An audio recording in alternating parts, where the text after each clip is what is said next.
Welcome back नाजरीन। आज कराची में हमने एक इवेंट विटनेस किया जहां पर वकला पाकिस्तान भर की बार्स के वकला वहां पर इकट्ठे हुए और वही एक ही वन पॉइंट एजेंडा है ये कॉन्स्टिट्यूशनल अमेंडमेंट, जिसके ऊपर हुकूमत बहुत कमिटेड दिखाई देती है। स्पेशली अब जब से ये डेट कुछ फ्लोट हुई है 17-18 एंड ऑल दैट, तो उसके बाद हुकूमत कुछ एट वंस फिर से बड़ी कमिटेड दिखाई देती है, कॉन्फिडेंट दिखाई देती है कि जनाब नंबर है। इसी के ऊपर बात करते हैं। रियासत अली आज़ाद साहब सीनियर एडवोकेट हैं, वकला रहनुमा है, हमारे साथ मौजूद हैं। रियाज साहब अस्सलाम वालेकुम जी।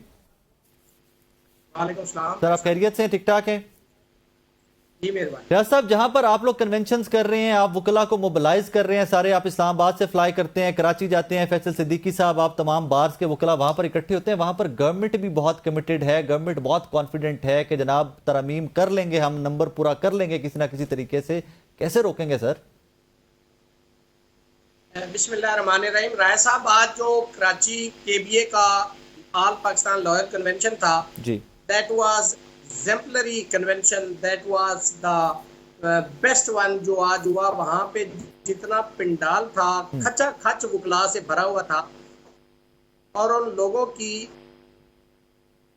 स्टेटमेंट का अंदाज लगाएं कि 11 बजे टाइम था, 10:30 बजे लोग, बड़े सीनियर लोग, मुनीर मलिक साहब, बहुत सीनियर पर्सन जितने भी लॉयर्स थे, जी, वो तकरीबन 5:30 बजे तक हाल में बैठे रहे, तकरीरें होती रही और सब ने एक ही यूनानिमसली एक मौकफ दिया कि ये जितनी भी अमेंडमेंट्स प्रपोज की जा रही है उसको रिजेक्ट करते हैं और हम तहरीक चलाएंगे। और सब ने ये कहा कि हम मरम्मत करेंगे और सबसे पहले ये डिमांड की गई कि जो मुसवदा जिसपे अमेंडमेंट होने जा रही है उसको पहले पब्लिक किया जाए। पहली डिमांड ये है।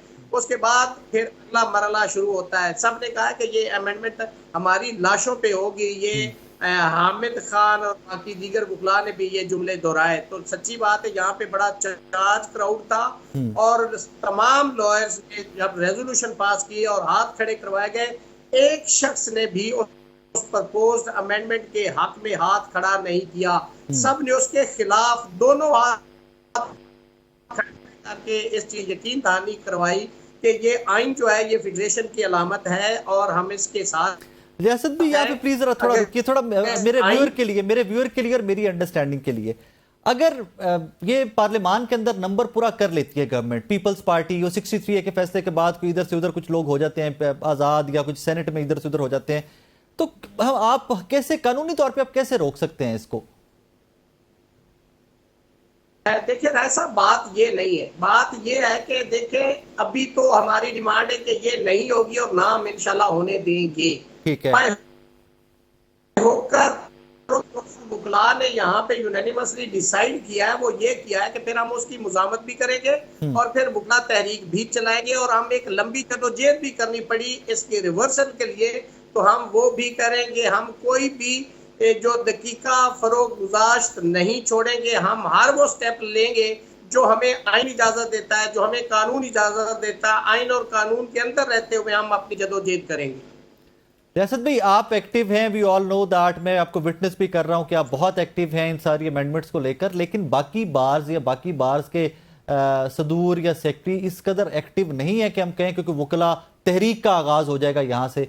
आई डोंट नो आप किस हद तक पॉजिटिव हैं, लेकिन मैंने सुप्रीम कोर्ट के बाहर भी जो एहतजाज थे वो भी विटनेस किए हैं। आप लोग ये एक्टिव नजर आते हैं, लेकिन बहुत बड़ा नंबर पंजाब से या कराची से, सिंध से उठ के, बलूचिस्तान से उठ के सुप्रीम कोर्ट के बाहर तो कभी नहीं हमने देखा कि हम कहें कि जी बहुत बड़ा एहतजाज होने जा रहा है।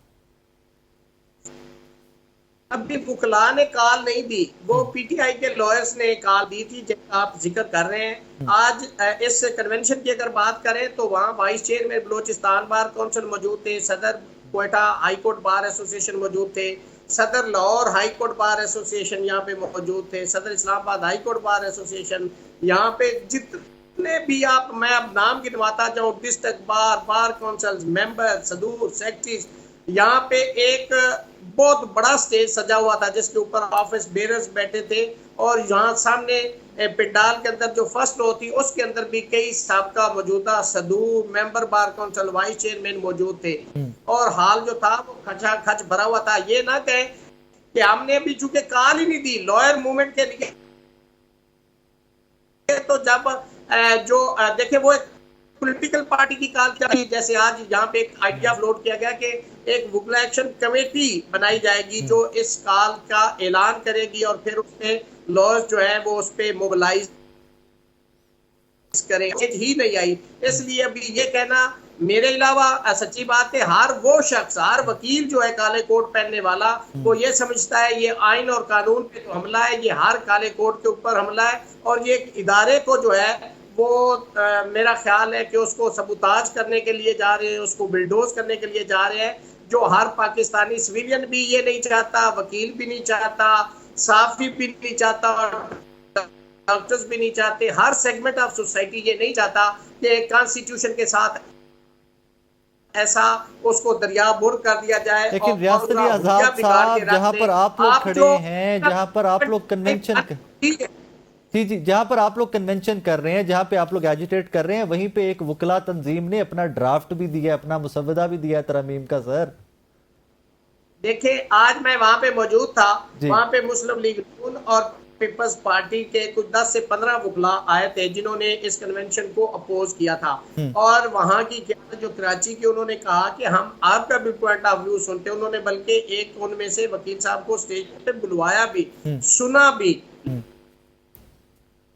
यहाँ पे जितनी तादाद थी कराची बार एसोसिएशन के अंदर, मैं आपको बता नहीं सकता, आपने मीडिया पे देख लिया होगा कि वहां पे एक काले कोट वालों का जब वकील था जो इस काज के लिए, जिसमें खवातीन, मर्द, तमाम बुजुर्ग, नौजवान वकला मौजूद थे, जिन्होंने इस चीज का अयादा किया है कि हमारा जीना मरना आइन और कानून के साथ है, आजाद अदलिया के साथ है, और इस इदारे के साथ है। रियासत भी, आपको पता है मैं काले कोट की इज्जत एक वजह से ज्यादा क्यों करता हूं कि ये काला कोट वापस जिन्ना साहब तक चला जाता है, तो एक ये भी वजह है कि मैं इस काले कोट की इज्जत वैसे भी ज्यादा करता हूं। देखिए, आज काले कोट के जो कायद इस मुल्क के बानी थे, आज अगर कहा जाए कि कायद के जो वारिस है उस काले कोट के, वो कराची बार एसोसिएशन है, और उन्होंने आज ये साबित किया कि वाकई ही वो कैद आज़म मोहम्मद अली जिन्ना रहमतुल्लाह अलैह के वारिस है, और इस काले कोट के वारिस हैं, और 1973 के आइन के मुहाफ़िज़ जो है वो कराची बार एसोसिएशन चुके। कायद का मिजाज यहाँ पे कराची बार एसोसिएशन यहाँ पे है। यहाँ के वकला ने आज जिस तरीके से अपना मोहब्बत और यगानगत का मुजाहरा किया है, सच्ची बात है मैंने कहीं नहीं देखा। इवेंचुअली मुझे ये बताइए, वो बनाने वाले भी तो वहां पर गवर्नमेंट में ना, जिन्होंने आइन बनाया था, पीपल्स पार्टी भी तो सिंध में गवर्नमेंट में, और वही तरमीम में भी पेश है, फ्रंट फुट पे वही है, पीपल्स पार्टी ही है।